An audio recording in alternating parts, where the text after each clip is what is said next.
کہتے ہیں ایک ماں بیٹے میں مناظرہ چل رہا تھا۔ ماں کا موقف تھا کہ اللہ کھلاتا ہے تو ہم کھاتے ہیں۔ بیٹے کا کہنا تھا کہ ہم کھاتے ہیں، اگر ہم نہ کھانا چاہیں تو اللہ نہیں کھلا سکتا۔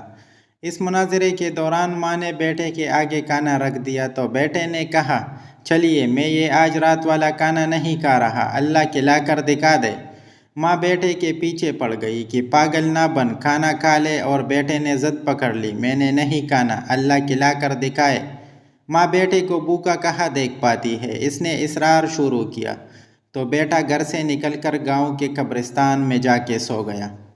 ماں نے ایک زبردست قسم کا خوشبودار حلوہ بنایا اور جا کر بیٹے سے کچھ فاصلے پر ایک قبر پر اس خیال سے رکھ آئی کہ رات کو بھوک سے جاگ گیا تو کوئی دیکھنے والا نہ ہوگا اور یہ کھا لے گا۔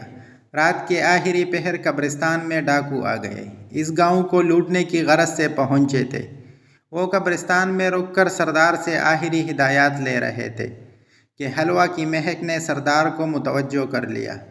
قبرستان کی تلاشی لی گئی تو حلوہ اور وہ لڑکا دونوں برآمد ہوئے۔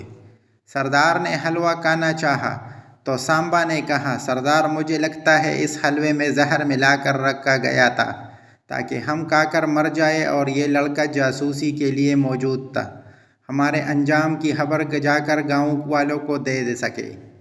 سردار نے سانبا کی عقل مندی کی داد دی اور لڑکے سے کہا، چل بچے حلوہ کھا۔ لڑکا تو ضد کیے بیٹھا تھا کہ رات کچھ نہیں کھائے گا۔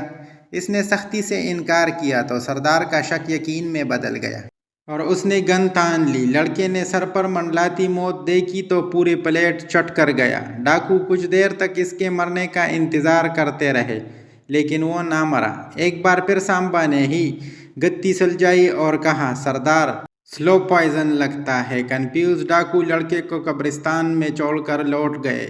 فجر کی اذان کے ساتھ لڑکا خالی پلیٹ ہاتھ میں لیے منہ لٹکائے گھر میں داخل ہوا تو ماں نے پوچھا، بیٹا کیا ہوا؟ لڑکا بولا، ماں لمبا قصہ ہے، مجھے نیند آ رہی ہے، بس خلاصہ یہ ہے کہ ہم نہ بھی کھانا چاہے تو اللہ کھلا دیتا ہے۔